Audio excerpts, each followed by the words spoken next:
everybody. It's like talking to a room full of your friends, right? So it's not a big deal. This is not my ideal place to be, standing in front of a crowd, but thank you. Thanks. Back, forward. So 10 years ago, I stood right here in this spot and did that.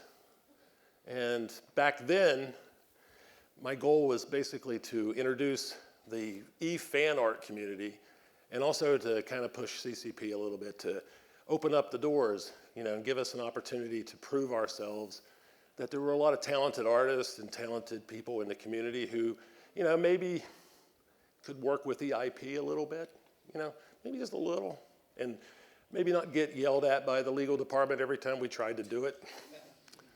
We won't talk about how many cease and desist letters it took to get to this point, but I think it's funny that, not funny in a ha-ha way, but, here we are 10 years later, and, T. Amber, myself, Lloyd George, and then, of course, these guys.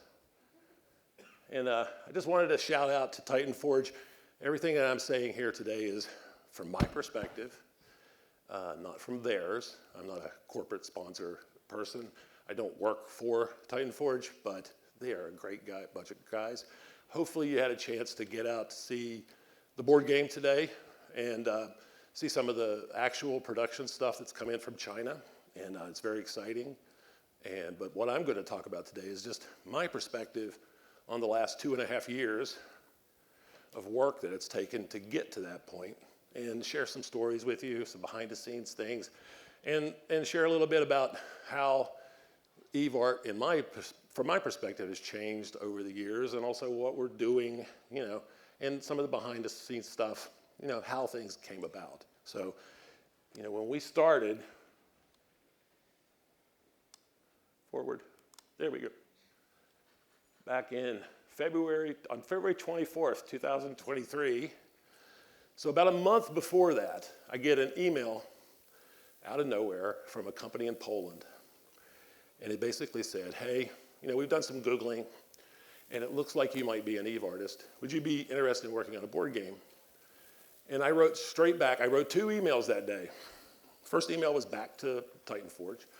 If you do this without me, I will come to Poland, and I will hunt you down, and I will murder your family. And the second email was to Anna Katrin. Dear Anna, is this legit or is this a scam? So I got positive responses to both of those emails. They were, yes, we'd love to work with you on this project. And that took about a month of back and forth. Hey, here's my portfolio. Here's what we're doing. Sign some contracts, write some legal stuff. But basically, that was the day it got started. And Anna wrote back and said, yeah, this is legit. These guys are for real. So if you're going to work together, you have our thumbs up. So that was cool. So came up with,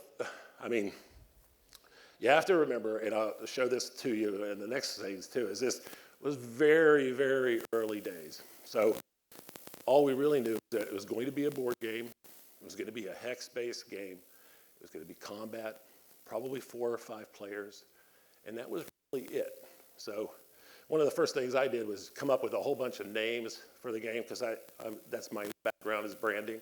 So I just started coming up with names, some of which are a little silly, like the Phantom Menace, which is why it has an LOL by it.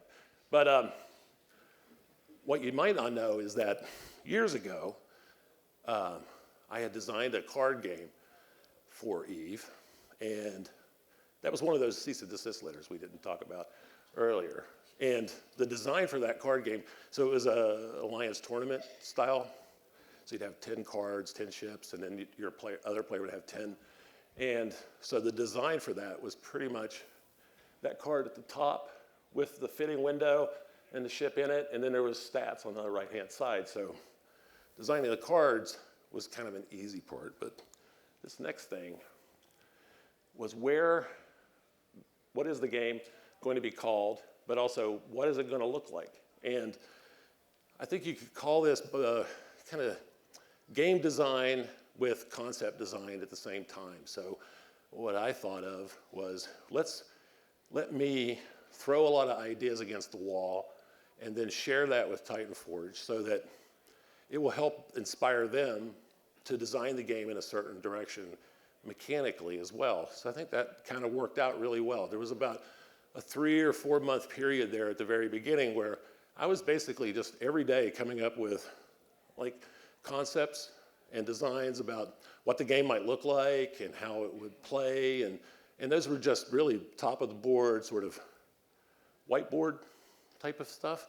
And then I would send that off to Poland, and then they would write back and go, this is not quite what we're thinking. This is more like what we're thinking. But these were some of the early sketches that I got from Titan Forge. And this was an AI thing that they sent me, which was not appreciated.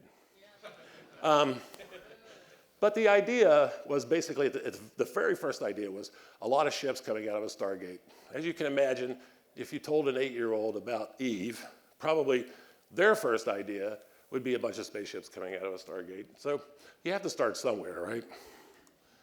That's why the Rixx hitting him in the head with a blunt instrument, because some of this got a little crazy. But in my opinion, when you're designing and you're trying to come up with some kind of a great design, inspiration either hits you right away, like a thunderbolt, usually in a shower in the morning for some reason, or you have to work really hard to get there. But as I always say, even the shower inspiration, there was a lot of work that went into getting to the point where you could get struck by lightning in the shower, which is kind of painful. But this is actually chronological. There's probably 5 or 6 designs in between each one of these that I sort of left out. But so I just started, and you can see where spaceships coming out of gates, little people. How do we scale? And scale was an issue. Like, how big are these spaceships? How, hopefully, some people who don't play EVE Online might want to play this board game someday. And how do we get them excited about it? My favorite one was the Trivial Pursuit one, the purple one there. I call that the Trivial Pursuit design because it looks like Trivial Pursuit. But my very favorite one was kind of a middle finger after 3 or 4 weeks of this, because I just put everything on the cover. And that's this one. I thought, I'm tired of hearing about all this, so I'm just going to put everything on it. People, spaceships, big giant Eve thing. So that was also a fight. How big is the logo going to be? But back. But you start to notice some common themes. Like up here, that's actually Rixx and my alt standing there. And then little guys and little people, it's kind of a common theme that started to show up. So this is where it started to feel like we might have an idea of what this is going to be. So instead of spaceships coming through a gate, what if it was more like a player who was in control of a fleet? Because really, when you think about it, that's what the game is about. It's 4 players or more sitting down on a board, controlling their own fleet, sending them out to war, sending them out to collect resources, to do mining, and then that sort of represents what the game is about. But what the heck is that going to look like? So, interiors are not my forte, but I did start to try. Like, how big is the dude? What's he doing? And so here's another funny story that even Titan Forge doesn't know. Even on the final box, the HUD, the heads-up display that the character is looking at, is one that I did. It's for Clear Skies 4. So I designed that for Ian, and I used it on the cover of the box. So this guy here that I drew, he doesn't show up on the final box, but as you'll see later on, I never throw anything away. Like, all the spaceships that you saw are pretty much all from previous pieces of work, and I just use them, and then that guy shows up on a card later. I'll show you. But then we started, that started to be the idea. So I started painting the nebula. That nebula, which I can't remember where that is at, but it comes from a poster that I did a year or 2 ago for Molia, the player memorial, which is there. So I already had that too. And then different spaceship backgrounds. This is one that Roman drew based on that one. He sent it back to me and said, I want it more like this. So it just kept going back and back and back. And then that was the final piece that I did, which I really like, but that is the final piece of the game. So that's the final one. So spaceships, Clear Skies 4 HUD, and that beautiful nebula painting from, but the real fun for me is spaceships. Always has been. So those are, so deep breath. Back at the beginning, when we only knew it was a hex game and it was only going to be 4 or 5 players, and we always knew from the beginning that, of course, Titan Forge is really good at building models. So we knew that there was going to be models of spaceships and for the game, which is awesome. And the other thing that we knew was that, or at least that's what they told me, there was going to be over 500 cards associated with the game. Well, imagine that you're me, and they say there's going to be 500 and some cards for the game. How the heck am I going to do that? How am I going to draw 500 things? How am I going to come up with 500 different pieces of art for it? So it was very intimidating, but you start figuring out what your process is going to be.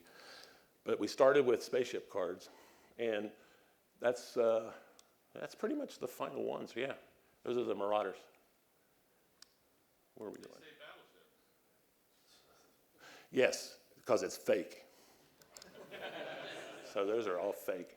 The stats are fake. Please do not take a screenshot of this and use it.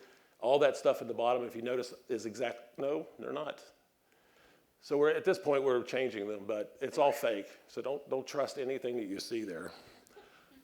Also, if you notice the Redeemer, the schematic is sideways. So let me mention that too, because so they thought maybe some non-EVE players might not know what the ships look like from the top because of the models, right? So that's where the idea for the schematics came from. And then there was a lot of consternation about some certain ships who I won't mention, like the Vexor or the Ishtar, who look weird from the top, right? If you were going to do a really beauty shot of an Ishtar, you wouldn't do it from the top because it looks like a turd. There's a lot of ships like that in EVE. They don't look great from the top. It might not be their best angle. But we decided along the way that we were just going to stick to the same perspective no matter how horrible it looked. And you can see on some of these, that one's still sideways. I don't know why. But yeah. So this is the entire Amar line. And so for me, illustrating the ships, trying my best to figure out a way to make each one of them look heroic, no matter how pathetic they really are.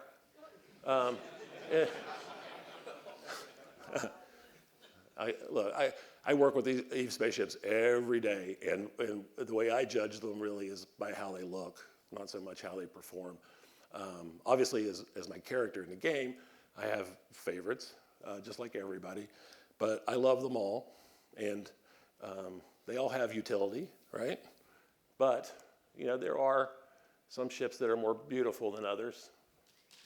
We all love Caldari, though, right? Amar and Caldari are good. But yeah, then there's the Glinty.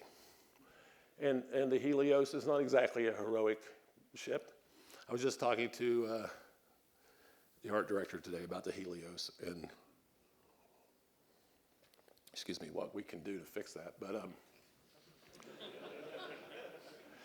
But again, the Helios is also another one that looks kind of funky from the top. You might not recognize it because some of its distinguishing features, like the doorstop on the side of it, aren't really visible. Yeah, and there's the poor Ishtar. It was a beautiful ship, very handsome, but also not great from the top. And we won't talk about the Lachesis. And then the Minmatar, the Minmatar ships. One of my favorite ships to illustrate has always been the Vagabond because, gosh darn it, it's really not a bad angle on that ship. it just really does, it just really looks beautiful, no matter what. So those are the, where am I? This is the spaceships for the base game. And then, so that's a lot of work.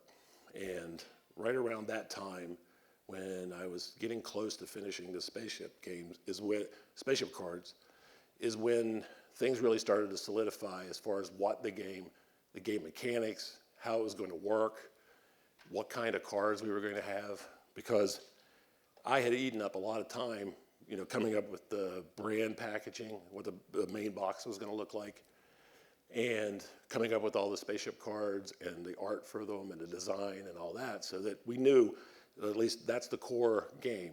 And then right around then is when all the stuff that went into the game, the 500 cards, started to become illuminated. There were going to be mission cards, there was going to be resource cards, there was going to be strategy cards, and then there was going to be expansions.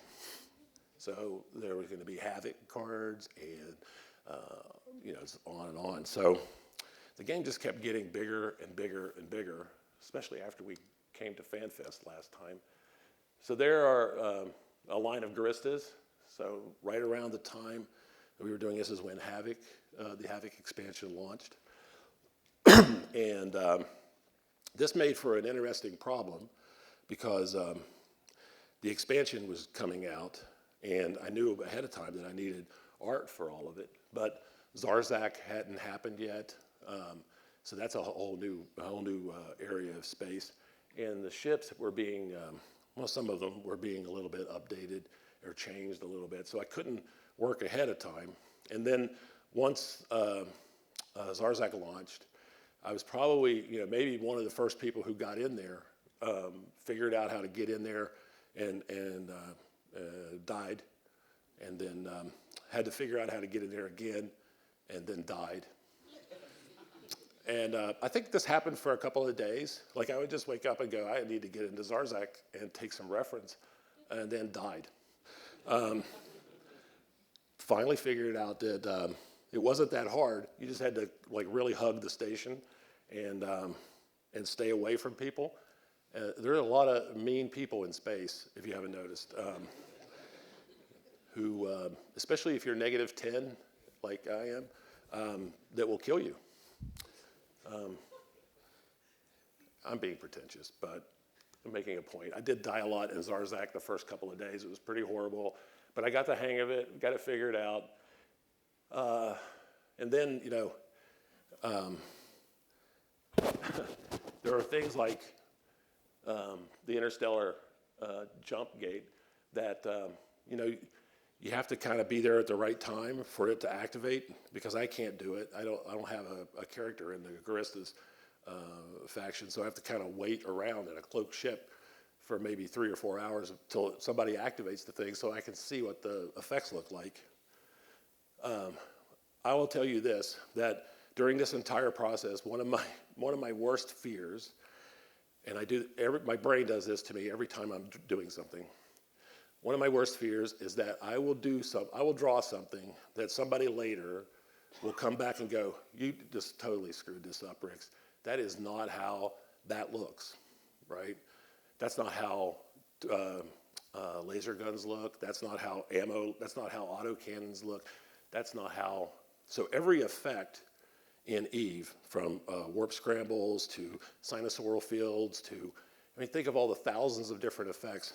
I have so much reference for every one of those. I have folders on my hard drive that are literally called autocannon effects, and there might be 40 or 50 different screenshots in those folders so that I can easily look at them and go, that's what an autocannon looks like. And then every time CCP changes that, I get screwed. Also, the Macarial, that is a hardship to draw, and that's the third one. So I did 2 before that I hated, and one that Titan Forge hated, and probably CCP, I don't know, but I redid it. So the Cinnaball also gives me a lot of heartache, but the Dramiel I love drawing, the Kisriel, and with less said about the Mecubal, the better. Although I do love that ship. And then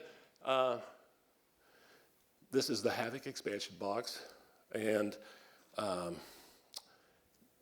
show you this because the only thing on there that is mine is the map. That's the Eve map that I did years and years ago, and the spaceships, obviously.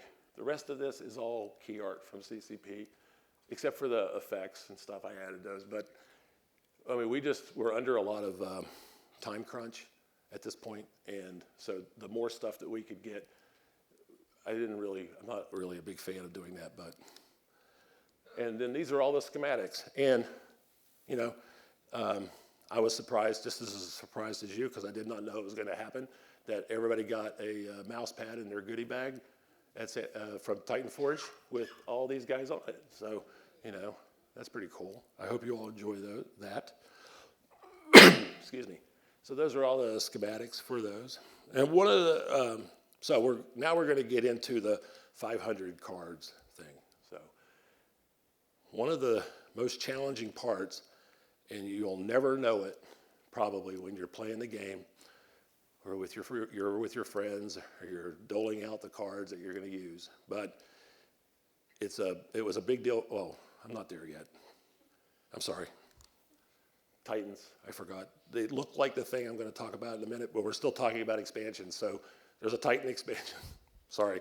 This is the art cards that I did for the Titans. And I fought to have them be bigger, so they're bigger. Because they're Titans, right? And then this is the Titan box. Hold on. Now, I did a bunch of layouts for this Titan box.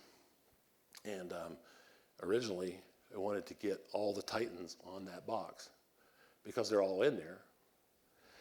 And it sucks. Here it is. So I have no pride. I'm showing you this really horrible design because I tried to figure out a way to get all 4 Titans on the front of a box and look good, and it's impossible. So these are terrible, but you know, again, bad things happen to good people, and I tried. I did try. But it gave me an inspiration, and I fought for the fact that, you know what, let's just not do that. Let's just put one on the cover. And the inspiration for this came, so this is the main box that we've just pulled back. So it's the same place, it's the same ships, but a couple of new ones. So the Golem and the Vagabond and the Kronos, those are all on the main box, but they're smaller, because if you just pull the camera back, that's the Titan that guy is standing in. So I thought that was a kind of a clever, again, nobody will ever know this stuff, nor does it matter. But to me, you know, it created a story, and it, you know, made the artwork not that. So, and then the Azariel Titan expansion, again, major headache for me because I needed a Titan, an Azariel, and nobody had built one. So thank goodness, and I think at the very beginning there was a special shout out to my hero, CCP Zealous, who's probably not here today. Here? No. But CCP Zealous, General Stargazer, for us who've known him longer than when he worked for CCP, is my hero. And I talked to him a lot on Discord, and he really worked really well with me to get me some assets that weren't necessarily available. And an Azariel Titan was one of those. Also a Keep Star. I don't know if you know this, but if you hang outside of people's Keep Stars and take screenshots, especially if you're -10, they tend to kill you. So that's a trick. You might see a theme here that Rixx, being the pirate he is in the game, being -10, is not always a helpful thing to have when you're trying to do artwork. I will often name my pacifier, I'm just here to take pictures, or I'm an artist for real, you know, but it doesn't help. Please don't shoot me. Doesn't work. Nobody pays any attention to ship names. Yeah, getting to this aerial and that thing, that is such a complicated ship. I might have carpal tunnel just from that one because it's insane, but absolutely gorgeous. And when it flies and it does its thing, and oh man. But I also did schematics and tops. If you were here last Fanfest 18 months ago, you might have gotten a pin from Titan Forge of the Titans. Those were overhead Titan shots that I did. That's one of them. So there's that guy. Remember that guy from the command nodule? So these are mission cards. Mission cards are part of the set. These are part of the 500 cards. So I blew these up because these are very, very small illustrations. I don't remember how many mission cards there are, but so every one of them has a description. So what I got from Titan Forge was mission and the name of the mission and maybe 2 lines. Ships do this, the ships in belt, getting resources, ships getting resources. So for every one of those, I had to come up with some kind of scenario that made sense and also keep track of that so that later on, when a card very similar to that came along, I didn't do exactly the same type of illustration that I had done previously, which only happened 6 or 8 times. So yeah, that was pretty awesome. And then you also might be noticing that all of the really cool stuff happens in the top of the card. It's because all this stuff down here gets done this too. So that's why I blew up the ones before, because this is, and again, this isn't even all of them. This is just a lot of them.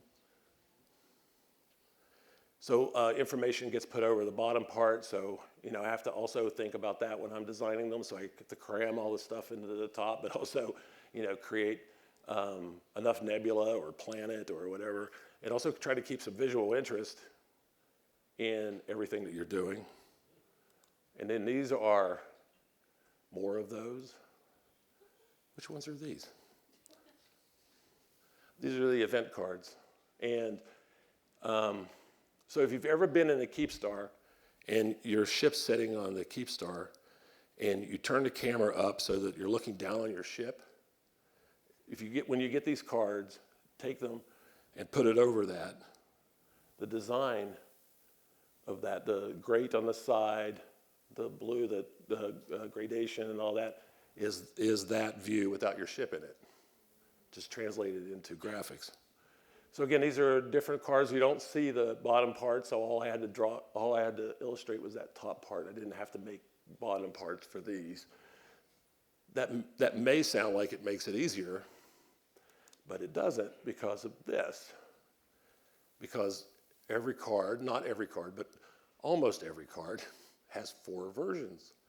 So there's an Amar version, a Lenti version, a Mimitar version, and a Caldari version. So this is an example of 4 illustrations, the same illustration of the Stargate with different illustrations of nebula and different illustrations of spaceships in each one. And thankfully, I only had to do that twisty, gargly stuff inside the gate once. So, but, once for this card. So a lot of these cards had 4 versions. So that also had to be something that I thought about, which was insane. But then again, these are event cards. So event cards are also these. And okay. And these are the Havoc ones. So also, one thing that's always driven me crazy, and I don't know why, is explosions. And if you follow me on Twitter, a couple weeks ago I posted a picture of a Hecate coming out of an explosion, which I spent maybe an entire day working on, 7 or 8 different versions of the explosion. It drives me nuts. But when I started this process 2.5 years ago, that's when I decided I was going to crack the code on explosions and figure out how to do them properly. And then it turns out that there's a gazillion different types of explosions, especially in Eve. They have a very distinct look to them. And so doing normal world explosions look weird when you put them on it. So in other words, if I throw a really great illustration of an explosion onto the side of a Gila, it just doesn't look right because there's a certain way that Eve looks. So I had to learn how to not only do explosions, but do Eve explosions, which is a completely different process. And I came up with a couple of custom brushes in Photoshop that I used when I was in a pinch, when the explosion was going to be tiny. So if you pay attention, I don't have an example of that up here, but that explosion on the Rotaro is an example of that. That's the 4 custom brushes put together. This is a little bit of, I don't know if that's a shortcut really. It takes forever to create a good brush and then call it a shortcut. Oh, there it is again on the Kazirial. It's the same 4 custom brushes that involved in that. And then a whole different world are the strategy cards. So then these took a lot of thinking about how we were going to do these, and eventually decided on trying to make them look like UI. But again, those were a pain in the butt, but not as much as this one. So I'll spend more time on this. It turns out, believe it or not, after 22 years, it is really hard to figure out what exactly these darn things look like. The icons in the game are 50 by 50. And there's really no, so I did a lot of research on this. I am not a miner, and I know nothing about mining other than how fast you guys align. But, so I had to teach myself, like what is a tritanium and mixolon and whatever they're all called, I don't know. It's made up Greek names. But what they look like, again, like I said, in the game, the icons are very small, and the references that I see across the internet were different. Like tritanium looks different in one website or on the Eve University wiki, which I used a lot, thank God for that thing. I spent a lot of time on Eve Uni wiki, reading lore and stuff. But so I decided that what I was going to do was I was going to use the descriptions from the game and use those as my guide. So I was going to forget what they look like as far as that tiny little 50 by 50 icon in the game or the Eve wiki or whatever, and I was just going to use the descriptions that they have in the game. And that really saved me because the descriptions of the game are awesome. Whoever wrote those, because there's a lot of talk about the glow and the color of the glow inside and what the crystals look like and how fat they are or how big they are. So I basically just used those. So if I have achieved anything through this process, perhaps, humbly, maybe I have created good icons for these minerals. And maybe they'll outlast me, and maybe people will use them in the future. I don't know, maybe not. I also cheated a lot. I am a pirate, and so I pirate myself. At one point, somebody said we were going to have a resource upgrade, and I'm like, oh, that's just great, another expansion. And then I remembered that I had already done this poster for my website a few years ago, and I was like, I'm just going to take that and use it, and I just put it on a different background, and that was awesome. So that one didn't take me very long. If you remember during the Kickstarter, we also had player vote. I came up with, I think it was 25 different scenarios for Titan Forge, like things that I thought that the players would like to see as cards.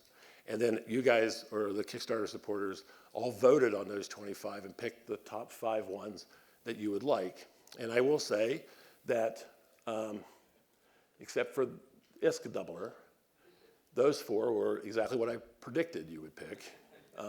When I was kind of hopeful, especially the 3 in the middle, I was hoping that you'd pick Vile and Sean, because I thought for sure that he should be one of the only players. Well, there's only 2 players. Well, Katya, 2. Sorry. 3 players represented in the game. Vile Rat, Sean, and Katya. And, well, of course, Kriba, but that's not him. That's his ship. I don't know if you've ever met Kriba, but he does not look like that. So then I create, those are obviously custom illustrations for each of those. And then the other player, we'll get to it a little bit. But so that was pretty cool. And then in December, right around Christmas, because at this point, I finished up around September of last year. That was when my work on it finished. And then a couple of things would come in, and they'd be like, well, this isn't working, and we need a new, or something new would come up. And they were always adding new things. And one of the things that they had completely forgotten about up until the last minute was the fact that there needed to be rule books.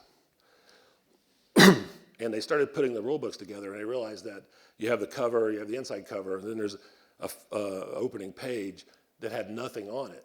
And so we're like, well, we need some new illustrations for those. So that's what these are. These are for each of the 4 rule books. So that was fun. And I'm not going to take credit where credit is not due. That one, that's a Titan Forge artist who was on the original sheet. I don't remember exactly who did it, but they do wonderful character illustrations. As a matter of fact, so good that I'll tell you a funny story, because when the character illustrations started coming out, I get an email from Hilmar, and he's in Shanghai. And at the time, they were working on Eve Galaxy. And he's like, who did you do those character illustrations? And I said, I guess it depends. I'm like, no, I did not. That's an artist for Titan Forge. And he's like, wow, because we have to do a shit ton of those for the Eve Galaxy, because they use commanders. I don't play mobile games, but I guess there's like a commander system in that game. So they were looking for ways to get like a lot of character portraits done based on Eve. I don't know how that all worked out, because I just put him in touch and whatever. So I don't know if they ended up using Titan Forge for that, or if they found another solution. But so that's pretty cool. The other thing you don't think about a lot for video games, for the board game, are icons. So there's a gazillion of those too. So some of those I stole from the game, obviously, but they had to be recreated because we don't have EPSs or vector files for a lot of that stuff. Luckily, 15 years ago, I started a vector illustration library, which is free to download, the zip file for it, which contains vector files of almost all of the faction logos. So whenever a new one comes out, I'll throw it in there, and I'll update the Dropbox for that. So if you don't know about that, that's a thing. If the link isn't working, which sometimes it does drop off, just DM me on Discord. It's an entire library of vector logos. And all of these are in there too. Excuse me, sorry, I keep doing that. And then, excuse me, there's things like the corners of the board. So the Titans and all the graphics for the 4 different corners for the 4 different players, those had to be designed and done. And this is where I wanted to stop for a minute and mention the hero of this whole story, which is not me, and it's not the 2 guys from Titan Forge that are out there, Roman and Radic, who are awesome. The hero of the story is a man named Jed. He's a poor mountaineer who barely kept his family fed. But he's my best friend in the whole world. He's the production manager at Titan Forge, and he is the one that I talk to every day. Every morning, good morning, Jed. Good morning, Rixx. And for the past 2.5 years. And he's the one who coordinated everything with me. He's also a designer and not just a production guy. And so a lot of the graphics, I would create icons and do things like that, but he's the one that would put all those together and make them make sense. So, a lot of the icons, how that's going to be laid out, I did, and then I would ship it off to him, and then he would sit there with the real game and with the real people, and then make final tweaks to it, or, because you can't just keep going back and forth to Rixx all the time, because I'm not sitting there in the office or in the studio, which is kind of a bummer. But there's just things like that are small, subtle changes that you can't do. And Jed became like a very trusted partner in that process, and he deserves all the credit in the world. And I know he's probably his ears are burning right now. He's probably going to hate me for doing it, but I thought it was very important that he get some credit for what he's done. And he's an awesome guy. And that's the third character that's in the game. I figured it was only fair, after all this work, a card came up on the Google spreadsheet that was called Space Warlord. And I thought, it's just too tempting. But I am not a big egomaniac enough to do it myself. So I had the person at Titan Forge do the portrait of me, because that felt like maybe too far. I really wanted Rixx to be in the game, but doing it myself, that felt like maybe that was a little bit too much. So they took care of that for me. And then I also wanted to mention that it often gets forgotten, but that I also worked with Tiamber, who you guys know, does skins for the game.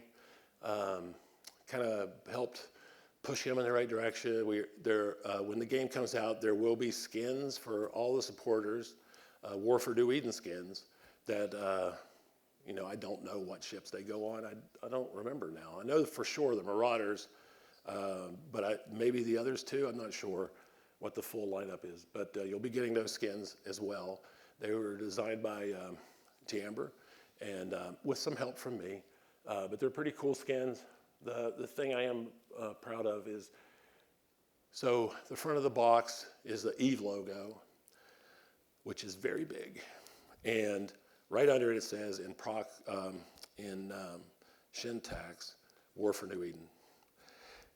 And as much as I strive or believe to be a graphic designer first and primary, it just stabs me in the heart every time I look at it, because it should be some kind of graphic, some kind of title or something. And but I at least got to try something different for you might not know this, but if you just type something and stick it on the side of a ship, it looks like crap. So if you just type War for New Eden and syntax and then put it on the side of a spaceship, it looks like crap. So it took a while to figure out a graphic that would say War for New Eden without slamming it in your face or looking like a headline stuck on the side of a spaceship. So that's where that came from. That's it. Yeah, nice. Thank you.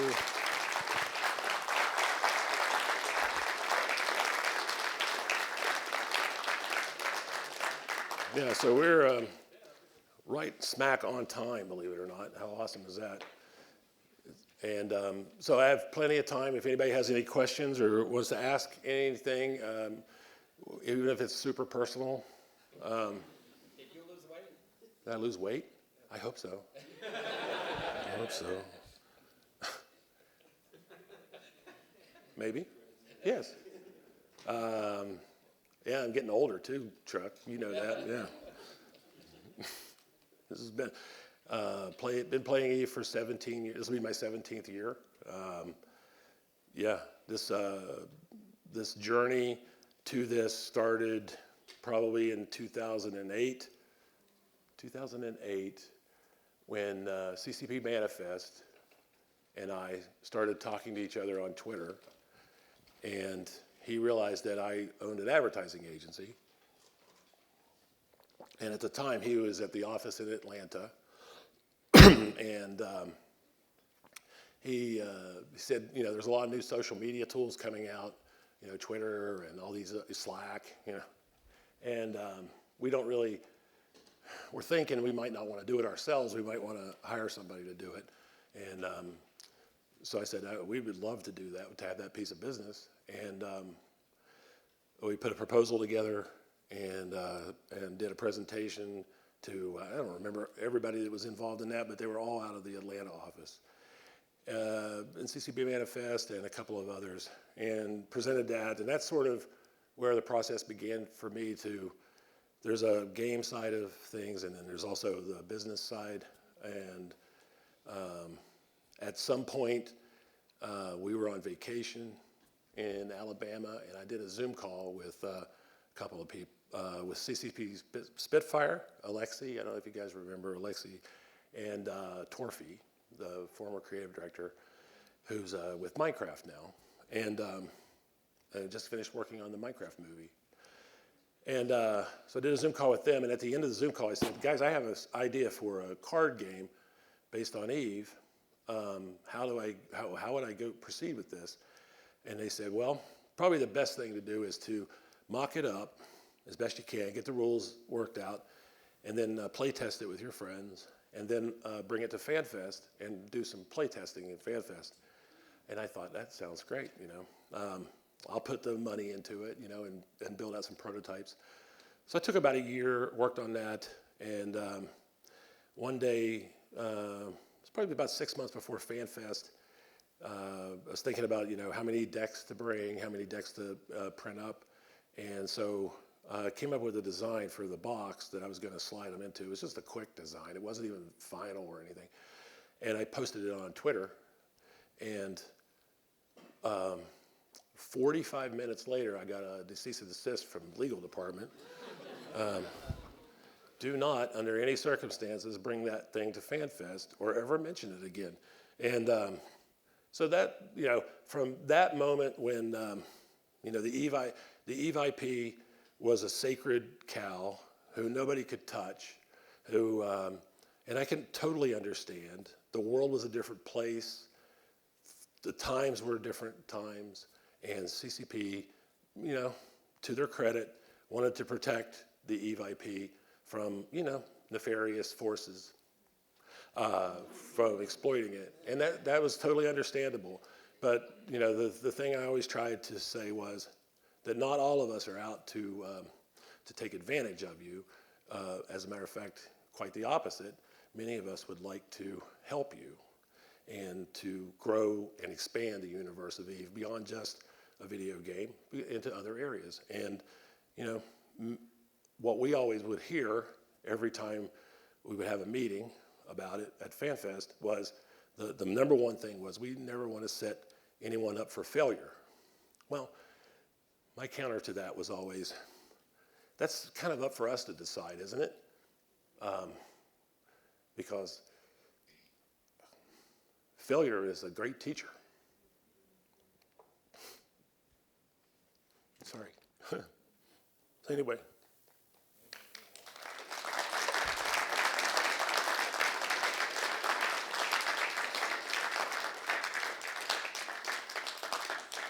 Yeah, anyway, any other questions? Something silly?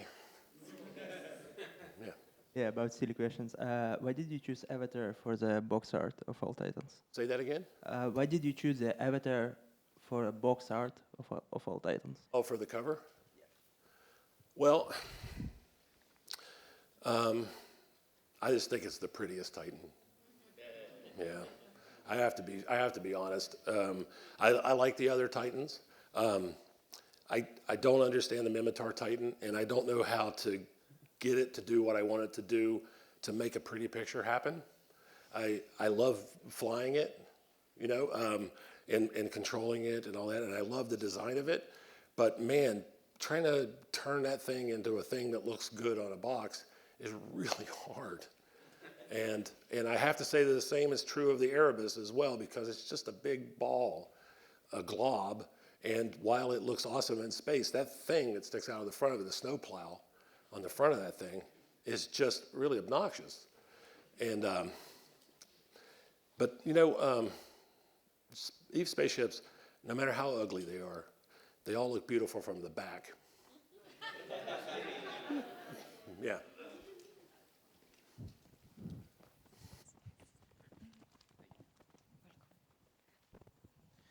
So great presentation, thank you. Oh, thanks. When you are capturing photography, Yes. and video game photography is something that I care about very deeply. For you personally, when you have an idea in your head for an image that you want to capture, Yeah. where do you begin? Do you begin on the backdrop? Do you begin on the ship, the planet? What kind of sets you up to set Yeah, up that's your a very good shot? question. So for me, if it depends. Am I taking a screenshot, or am I going to create a piece of art? So if I'm taking a screenshot, that's one thing. But if I'm creating a piece of art, then I fall back on my training. Doing this for 40 years of Photoshop and Illustrator and all the things. And I think of the image as a series of pieces, right? So I don't really have to worry if I capture the perfect nebula or if I get the lighting right, because I'm just going to create those things. So I have a lot of reference for nebulas and for a lot of reference for ships when they're in warp or their engines on or whatever. But basically, when it really comes down to it, it's all just gut feeling. And then, but if I'm capturing screenshots, which I do love to do, and I also like to have them for reference, and I also like to post them on social media. But then, yeah, I think about all those things and where there are places in a system that are better. If you're looking for a great screenshot of a spaceship, a really great place to do that is in a system with a white star, about 14 AU away from that damn thing. You don't want to get too close because they're really hot. But for some reason, white stars just give better lighting than the blue and reds and oranges and stuff, depending on what you're looking for. See, for me, white, because I'm going to add the color later. And yeah, that's how I think about it. Does that make sense? I also highly recommend a 5K Retina monitor. I use a Mac Pro 5K, so I get a big image. Anybody else?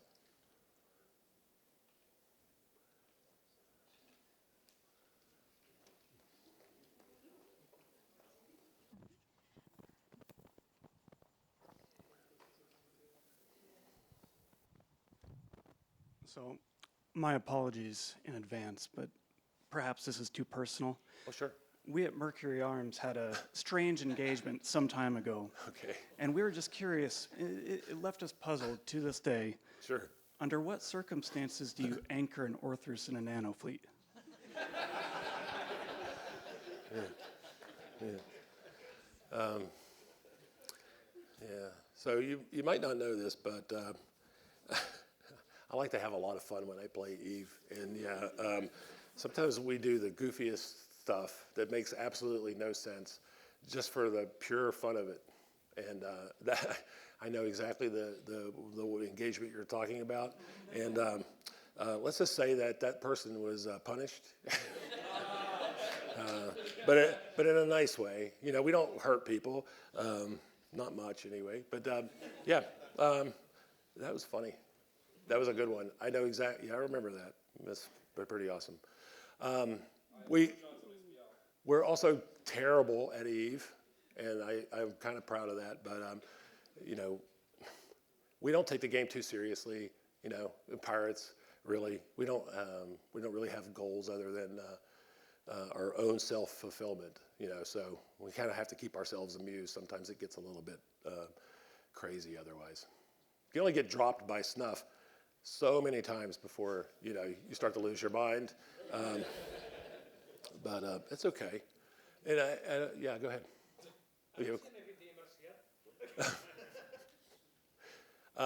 But yeah, we don't mind. I mean, even that. I say that as a joke, but even that, I don't care. We don't have any. I don't have any. I know this is really hard for some people to understand, but me personally, as a player, and I'm speaking as Rixx now, not as Brian, but as Rixx, I literally don't care because we just like to have fun. And so that's why we don't have blues. We don't really set up treaties with people. You know, if somebody needs our help, we oftentimes show up to help them. We have a lot of fun with Caldari militia, who will blame us for being stooges for Gal Mill, and for Gal Mill, who will blame us for being stooges with Caldari Mill. And we just think that's hysterical because we literally don't usually even know which one's which. Yeah, I mean, literally, you might not believe it, but I don't know. And who's with who and it doesn't matter. It doesn't matter. We're just out to steal whatever you have and win a fight against you. But sometimes we do that. We also sit around a lot and think about really goofy ways to hurt people, and to do that with ships that you wouldn't expect, and in ways that might be something new. But that's part of the fun, right? Yeah. Anybody else? All right. Well, I sincerely appreciate every one of you who came today. Thank you so much. Thank you for support of the board game. We actually have a new game on the horizon. You may not have noticed it today, but it is a dice game. We don't have a name for it yet. The working title is Squadrons, which I like. It was one of the many names that I came up with. I did the art for the box. It's out on the table. It's 3 wolves. And in pure Rixx faction, the hero wolf is from a poster that I've already done. So I didn't have to do that, because those things, the rifters and wolves used to be pretty awesome to draw. And then somebody got the bright idea of adding a lot of things to them, as you probably noticed about a year or so ago. They got very complicated, and now they're a nightmare. But, well, not literally a nightmare, because then that was, that was bad. All right, thank you. Thanks.